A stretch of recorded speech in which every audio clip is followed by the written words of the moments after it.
Congressman, great to see you again. Thank you. Any response to Nancy Pelosi accusing the CIA of lying to her yesterday? Well, I think it's great theater, and all this excitement over the torture and the CIA, I think is very beneficial because it distracts from the steamroller of big government going on in Congress, and hopefully it'll be beneficial. But it's also beneficial in trying to find out what's going on. But just think, we wouldn't have this discussion if we had just followed the law. Our law prohibits torture as well as international law.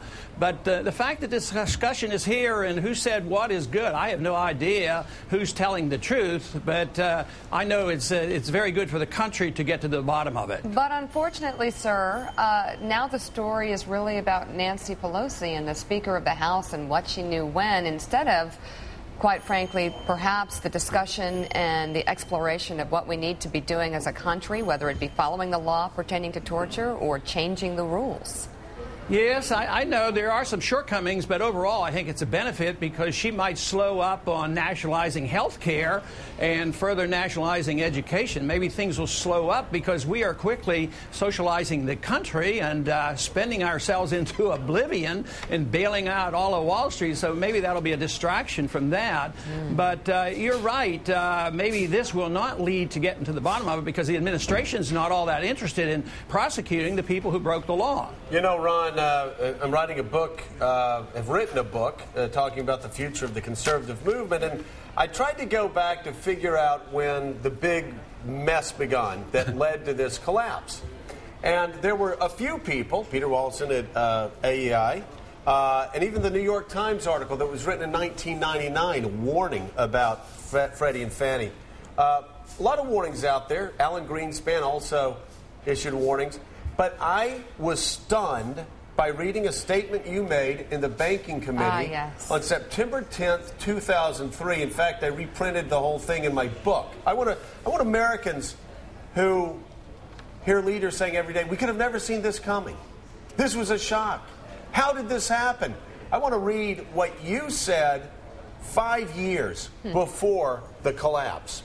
The special privileges granted to Fannie and Freddie have distorted the housing market by allowing them to attract capital that they could not attract under pure market conditions. Like all artificially created bubbles, the boom in housing prices cannot last forever. When housing prices fall, homeowners will experience difficulty as their equity is wiped out.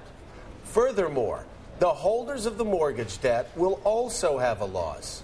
These losses will be greater than they would have otherwise been had government policy not actively encouraged overinvesting in housing. And you go on to say, because so many people will invest in housing, the damage will be catastrophic.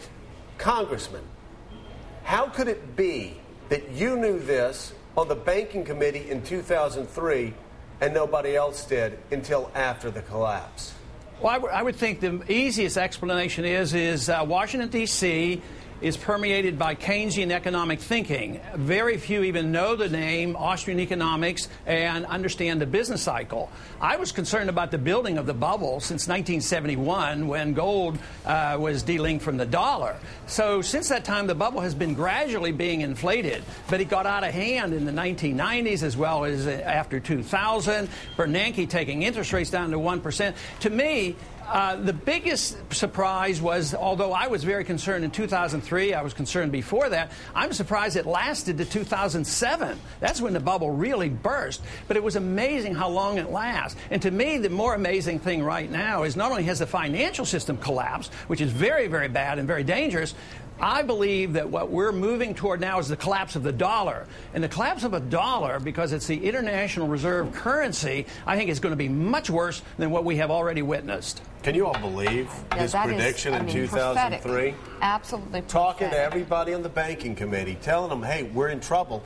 Let's not go this direction. Right. Or we're going to be in trouble. And then, you know, Ron, somebody that probably didn't vote for you, Columbia economist Jeffrey Sachs came on this show and said what we're doing now with these economic policies is rebuilding another bubble and creating debt, more debt. Well, they're trying, but they're going to have a difficult time reinflating the bubble. To me, what is disturbing is those individuals who did not predict what was to come are now predicting that the downturn has ended. It's over. At the end of the year, we're going to have growth. They're still listening to the Bernankes of the world. And yet, they were completely wrong before. Greenspan was wrong. Bernanke was wrong. But all of a sudden, oh, I know, the end has come, that we got into our trouble by spending too much, borrowing too much, and inflating too much, and now that's all they're doing, and now they're predicted, and they have given credibility of knowing how to predict the end of this downturn. That's, Ron, to be astounding. Hey, Ron, not only that, the very people that sat in your committee when you told them what was going to happen remained silent. And in fact, some accusing you and other Republicans that were critical of Fannie and Freddie of being racists who hated poor people. Those very people that missed all the warning signs were then put in charge of the trillion-dollar rescue. But Joe, you got to give them a little bit of credibility here on this argument, because I was still on the fringe back in 2003. Nobody cared what I was saying. Now at least I have 100 or 200 people who care, so I'm getting a little bit more attention. and it isn't so much me. I'm just reciting what I've learned by studying free market economics, and we haven't had free market economics. Now they're blaming capitalism for all these problems and not enough regulation. We've had crony capitalism. We've had inflationism, corporatism, big government. We've not had true free market capitalism, so we have to define it. Somebody asked me once, what individuals caused this problem? I would put it all on the shoulders of Keynes. And it's a long time since he's been around, but Keynesianism exists. Remember what Nixon told us? We're all Keynesians now. That was when the last link of the dollar to gold was removed, and since that time we've had nothing more than these bubbles and big government, but it is coming to an end. We can't afford this foreign policy or these bailouts any longer. Exactly. We are out of money. We've got to show restraint at home and restraint overseas. Carlos. Congressman, to that point about restraint at home and restraint overseas, how would you cut not just the deficit but the debt if you had the presidency here? Well, I would start overseas because politically it's more palatable. Sometimes a conservative will come up and they'll have an amendment and cut 5% out of child health care. I don't believe in the government being involved in medical care, but that's not where I would cut. I would cut overseas spending. To operate our empire costs us $1 trillion.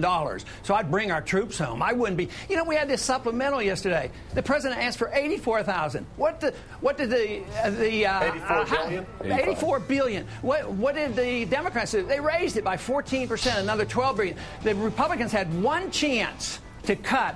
And they had one amendment, and they asked to increase it by $3 billion. Congressman Paul, but what else would you cut? Because as you just said, that wouldn't be enough. If you were just to cut defense spending, you still wouldn't get there. How about getting rid of the Department of Education and Department of Agriculture? Just go down the list. Get rid of it. Cut the budget in half. Everything that's not constitutional, that's a good place to start. And there's not much that we do that is. Congressman, thanks so much for being with us. Thank you. Great talking to you.